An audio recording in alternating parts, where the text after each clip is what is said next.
tayo ngayon sa... Saan ba tayo ngayon? Secret. Toyota Bacoor.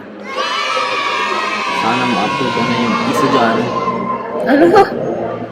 Approve na nga daw. Inaantay na lang namin. Pa-release. Excited dyan? Gusto ko magpahinga. Excited? Siyempre excited pero mas gusto ko magpahinga. Well, mamaya makikita nyo ang pinaka-excited ni Rick si Walpe.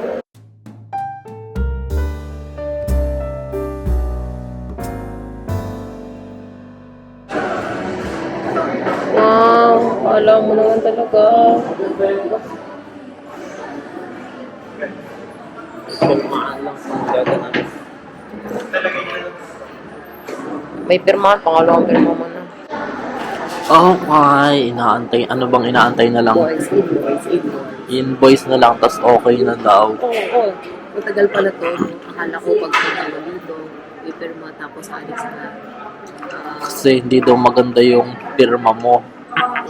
Kailangan perfect yung pirma. Dahil sa bank requirements. Okay naman. Pero yung whole process, matagal siya kasi parang pinapa-approve pa. Nahirapan lang kami, kasi bagong bagong kasal, yung pangalan ni Walpe ang problema. Hindi pa updated. Wala pang marriage cert. Hindi kami na-hassle.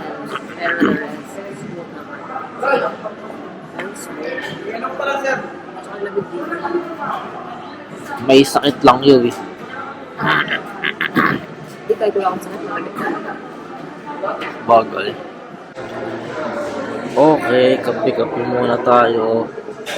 Last check na lang daw, marerelease na yung... Yes. Ano bang ginagawa mo dito? Nanonood. Marerelease na ang...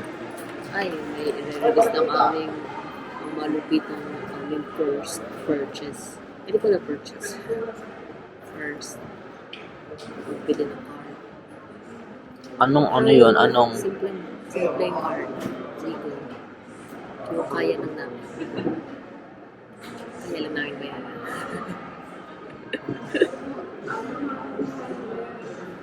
Kuya sa gas. At kasha sa garahe. Oo. Madaling iwasin. Madaling rewards. Mura ang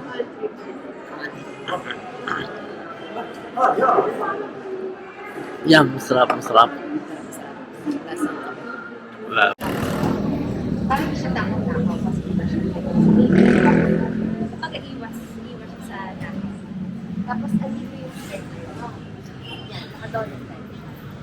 So kapag kunwari na taas ng puno, okay siya pag yung mga short leg lang. Pero kung hindi siya advisable na gagawin yung nasa so parang gagawin mo siya para makarating ka talaga sa vulcanized. So kapag open mo siya, yan. Ay, lang pala yun. Smart engine. Sa classmate, ito ay push start engine. Smart entry push start engine.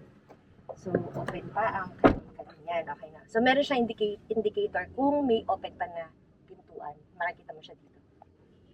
Pag i-on mo siya, tapak ka lang dito. Pindot lang na isa. Yan. Okay na yun.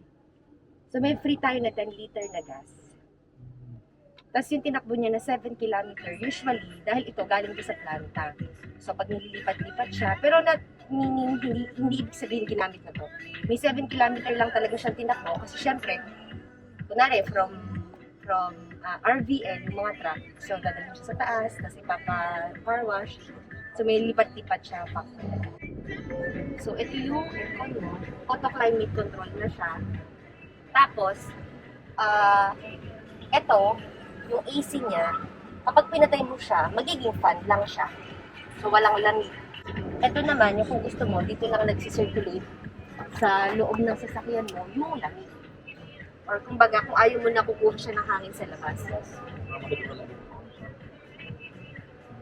Actually, meron yung use eh. Yung iba kasi sinasabi nila, bakit ba i-off pa siya eh? Iba usually naman, ang usok, ayaw natin napapasok dito. Pero ang purpose kasi niyan, for example, galing ka sa parking na sobrang init. Kung gusto mo na lumamig agad, i-off mo siya. Para yung hangin na papasok, hindi yung nakulong na init dito sa loob. So, kumbaga, hindi yung, parang matagal siya palamigin pag ganun Sabihin mo, off mo muna siya, para yung, galing sa labas yung makuha mo hangin. Pero pag nasa coastal ka, ay, buksan mo na yan at lalagsa. Di ba? Ganun yun Ngayon, mag-start ako dito, classmate. Sa side na to, sa mga control niya. So, itong control na to, ito yung control mo kapag gusto mo na nakalak lahat ng bintana. So, for example, may sakay kang bata. Pwede mo siyang i-off or i-on yung lock para hindi nila mabubuksan. Kasi delikado rin, baka buksan, ilabas yung kamay, diba? So, yun yung isang purpose niya. Tapos, ang isang purpose niya rin is, for example, ngayon, since kakalabas lang ng unit nyo, mas maganda na at least mga 3 to 4 days, huwag nyo muna buksan yung bintana para lumapat maigi yung pink niya. Tapos, ayan, may control ka naman sa lahat. So, ang ibig sabihin ng A, automatic, one touch down, one touch up. Automatic na yung gaganon. Sa driver lang yun. The rest, kailangan mo siyang i-ganon, parang i-hold. Tapos, ito naman yung control mo dito sa side mirror mo. So, pag magpapark ka, kung ano medyo masasagi, ganito mo na lang para... Diba? Ito kasi takaw aksidente. Kasi since nakalawit siyang ganun, pwedeng masagi. Yan, ganyan. Tapos yung control niya, classmate, ito.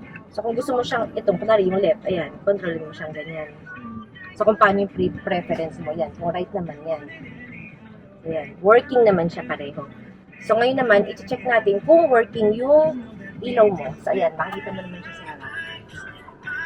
So ayan, working naman siya. So ito yung parang daytime running lamps niya. So, pwede itong naka-on lang sa umaga. Okay lang yan. Tapos, ito yung headlamps mo. Tapos, ito yung wiper mo. So, ito natin kung working siya. Hindi ko na gagamitin yung washer, classmate ha, kasi mababasa Ayan naman kapag pangalawa. Ito pag pangatlo. Ito medyo heavy. Mga Tagaytay feels na yan. Ganyan kalakas na ulan, diba? Tapos, check lang din natin, classmate, kung working yung busina mo. So, yan. Working naman siya. So, ito, lagi itong lalabas. Lagi siyang lalabas. Kasi si Toyota, very keen siya pagdating sa safety ng kliyente. So, ito, lagi siyang gaganyan. Di ba computer lang? So, yan, lalabas na yan. Tapos, ito yung Bluetooth mo. Ito yung FM mo. Ito yung pinaka-home niya. Ayan. Touchscreen naman sa ito. So, ito pag-reading. So, touchscreen siya, classmate. Pero, may catch to Ang Bluetooth kasi ng Toyota, units. Kunwari, nananak mo ka na, kahit si Karim yung nagko-connect, hindi na siya ko-connect. Kailangan mo mag-park. Hindi siya ko-connect. So, kailangan mo mag-park o kailangan nakatigil ka bago siya mag-connect. Lagi siyang mag-unsuccessful. Kasi ang reason naman nun, yes, for safety din.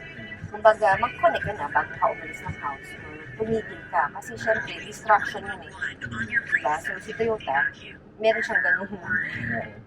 So, pag walang nakakonect, hindi ka din makakonect, diba? Tama. So, ito naman, classmate, ito yung control mo dito. Yan. Lipat. Mode. Kung gusto mo ay FM, Bluetooth, yan. So, ito lang pipindutin mo, yung mode. Ayan. Palaksan mo. Pahinaan mo. Ito naman siya. Tapos, for example, naka-Bluetooth ka, may tumawag. Pwede mo na siya answer dito. Ito mo na lang siya magkakatay. Tapos, check na natin kung working yung signal lights. Yan. Working yung left. Working yung classmate. Working yung hazard. So, working naman lahat. So, ito naman, nabanggit ko na sa'yo kanina. Ito yung pinaka-aircon ng video natin. Ito yung control mo sa temperature.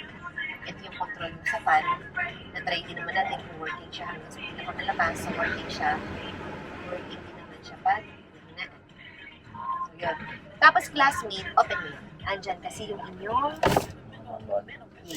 manual ng sasakyan. So, classmate, ito yung pinaka-safety manual mo. Naka-indicate dito sa manipis na parang booklet na ito. Kailan ba nagde-deploy at hindi nagde-deploy yung airbags mo. So, meron din kasi tayong parang required na bilis. Depende rin sa mababangga mo bago siya mag-deploy. So, ang reason din naman nun is because hindi naman pwedeng konting ganun lang or konting, agad. deploy agad siya. So, hindi naman siya ganun.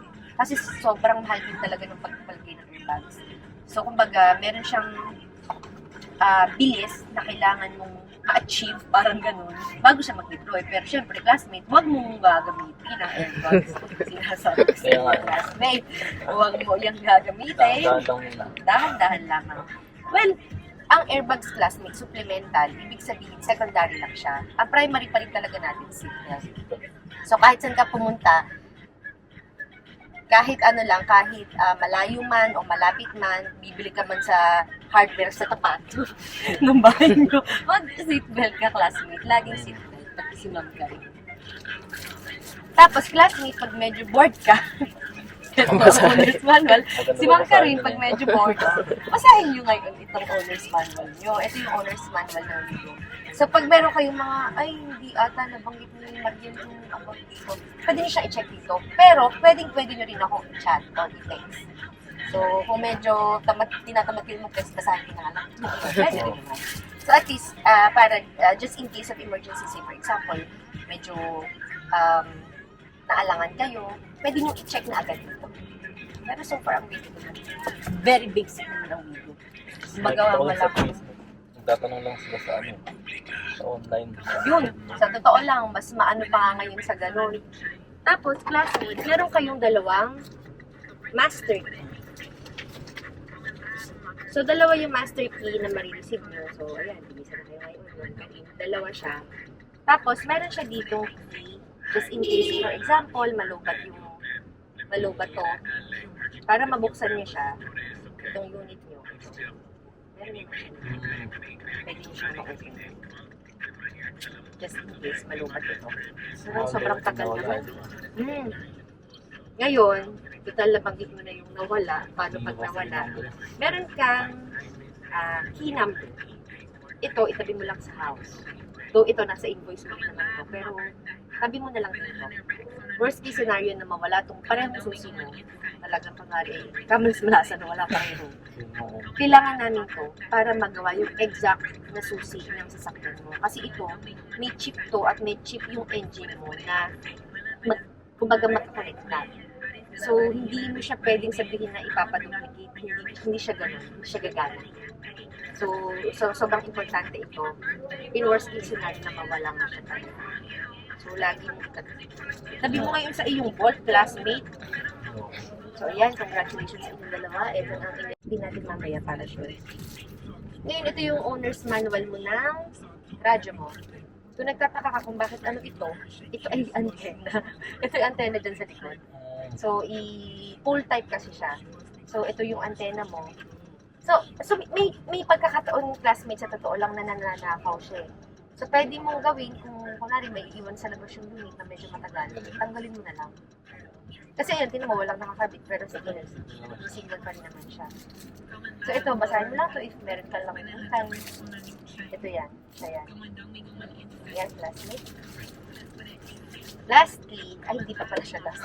Ito pa pala. So, ito yung warranty booklet natin. Ito yung parang pinaka-baby book ng sasakyan mo. So, kailangan mo siya every time na magpapa-maintenance ka sa amin. Kasi dito siya inilalagay. Dito siya nire-record lahat ng service advisor mo. So, ayan. Kung 1,000 km mo, sa 5,000 km. Actually, every 5,000 ka magpapa-change oil. 5,000 or 3 months, whichever comes first. So, 5, 10, 15, 20. Ngayon, pag nagpa-synthetic oil ka kasi, every 10,000 siya or every 6 months. So, 2 beses lang sa isang taon. Oo, parang doble ng presyo ng regular oil. Kasi nga, doble din naman ang tagal bago ka magpa-service ulit. So, ang sasakyan natin, classmate, ang warranty niya is 3 years or 100,000 km, whichever comes first. Yun yung warranty ng kabuuan ng sasakyan mo. So, meron tayong separate warranty. Like sa gulong. Ang gulong, 3 years or 100,000 kilometers, yun din ang warranty niyan. Ang radyo mo, classmate, Ma'am Karin, 1 year or 20,000 kilometer. Same din sa battery mo at saka same sa pintura mo. So, may mga separate warranty sila. Pero yung kabuuan ng sasakyan, 3 years siya. Ngayon, magbibigay ako ng example. Ito lang, meron akong client, gusto niya ipasok sa warranty yung gulong niya kasi na-flat. Dulo, napakaw. Ay, di siya, hindi siya under warranty kasi ang i-under warranty lang natin is kung defective siya. Kung defective siya, kung makakakos siya ng aksidente sa kliyente. So for example, itong unit mismo, biglang ayaw na lang gumana, pero may battery, okay naman siya, ipapa-under warranty. Yun ang time na pwede mo siyang ipa-under warranty. Pero, i-check pa rin siya dito sa amin. Mas maganda, ipapa-check mo siya sa selling dealer mo. Kasi may tinatawag tayong lemon law. Ano ba yung lemon law? Alam niyo ni Ma'am Jen? Hindi ko alam eh.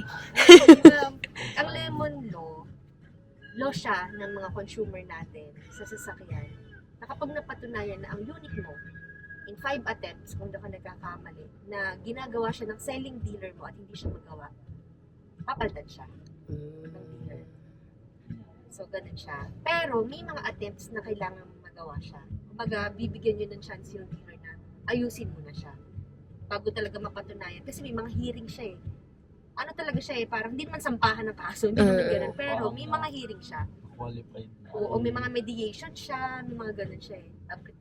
Ano yun ang arbitration? Opo. Alam niya nila, mga gay actor. Oo, kung talagang siya ay ano. So, yun naman is para sa inyo rin. Para sa protection ng consumer. Ngayon, ito yung pinirmahan mo kanina. Ito yung invoice na, ito yung sinasabi ko na for 7 days, ganyan. Ito yun. So, naka-indicate diyan, ang classmate. Ari. Ako yan ngayon. Ako yung MP mo. So, ibig sabihin ako yung nag-release ng sasakyan mo. Kasi may mga lisensya rin naman kami sa planta para sa pag-release. So, yan, nakalagay dyan kasi yung nag-release sa'yo. Naka-indicate dito yung pangalan na lalabas sa ORCR mo. So, for the meantime, Toyota Financial Services Philippines, list 2, pangalan mo. Ngayon, pag nabayaran mo na siya after 5 years, pwede mo nang patanggal yun. Pwede mo na ipaayos yan sa RD. Parang papatanggal mo na, gusto ko ito na lang ilalabas. Ganun naman talaga yung ginagawa. So, papayos mo lang siya. Ganun. So, ito yung vehicle details mo, Toyota, Vigo, Gray. Ito yung conduction sticker mo, nakalagay dyan sa parang temporary plate mo. Magino pa, class. Yan na sinasabi sa yung classmate. Malamig talaga ang Vigo. Ako drive it. Ayan, sinasabi ko. Chassis number, engine number. Ito yung displacement or yung laki ng makina mo. So, 1.0 siya kasi 998 ccm siya. 2024, ito yung kilogram niya or bigat niya. 1.4. Ayun yung sinasabi ko sa'yo kanina. Yung key number mo, nandito rin naman. Sa invoice, sa payment invoice. Ito pa, yung vehicle delivery mo, chinek lang naman dyan kung ano yung mga kasama dito sa sasakyan mo. So, for example, touch-up pin. X yan. Kasi wala talaga namang kasama touch-up pin. Usually, may mga kasama lang namin yan, yung mga AC na yan. Pero ito, wala naman itong touch-up pin. Ito, nabanggit ko na rin sa inyo kanina kung anong use. Ito yung CSR, yung katibayan na reported yung sasakyan yung sa LTO. Ito yung pinadawa namin sa inyo kanina. Tapos ito, classmate, papakita mo to dito kapag nagpa-maintenance ka na. Ngayon, classmates, for example, after 1,000 kilometers, dito ka magpa-check. Ano bang mas prefer nyo? Dito pa din o lilipat yung mundas? After ba niyan? Hindi ko na rin after nito. Anong prefer nyo? Parang dito pa kayo magpapa-service or sa iba, sa mas malapit na sa inyo? Kasi kung dito ka naman magpapa-service, classmate, pwede mo naman ako i-message anytime para papaschedule ko kayo. Para at least, pagpunta nyo dito, salang agad. Tapos ito yung acknowledgement and understanding na for the meantime, habang wala pa yung permanent na plate number nyo, yung conduction sticker number nyo, yung temporary license plate nyo. So, ang pinaka-ending nyo is 8. Thursday yung coding nyo. Pansamantala, habang wala pa yung plate number. Yung RCR at plate number, classmate, i-advise ko rin naman kayo pag nandito na. Sticker na ito, dinalagyan ng sticker. Parang yun yung pinaka-temporary plate number nyo. So, hindi pa yun yung permanent nyo. Hindi pa natin sure kung ano yung magiging plate number mo, kung anong ending. So, hindi pa natin masasabi. Ayun! So, congratulations! Sa pinaka-maingay kong classmate ng high school. Pinaka-matipid namin na sasakyan talaga. So, hindi ako mapapahiya sa iyo dito. Baka nga ito yung hanggang next week pa. Joke lang classmate. Depende kung saan kayo pupuntahan nyo. So, yun. Kapag hindi kayo naka-seatbelt, tutunog talaga ito ng tutunog. Ngayon, Pag umandar na siya. oo, pag umandar na siya. Check lang din muna nating classmate kung gumagana yung backup camera mo. Check lang, hindi ko naman i- So yan, working naman siya. Working siya. Yan.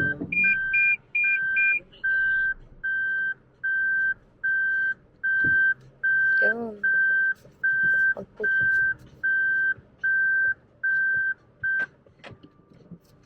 Thank you!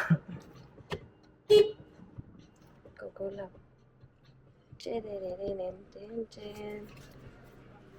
Yun, si Mom. Bike! Welcome to traffic. Traffic. Okay lang yan.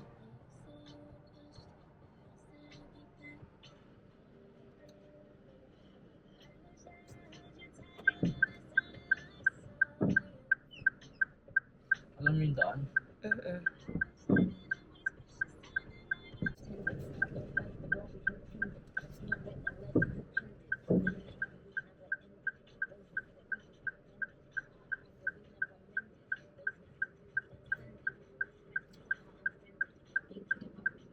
You know,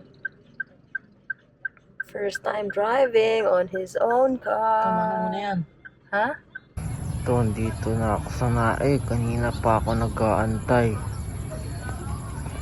Yung isa ang tagal lumabas. Ayun o, naglalakad na. Peace sign pa. Alam na niya. Hayes,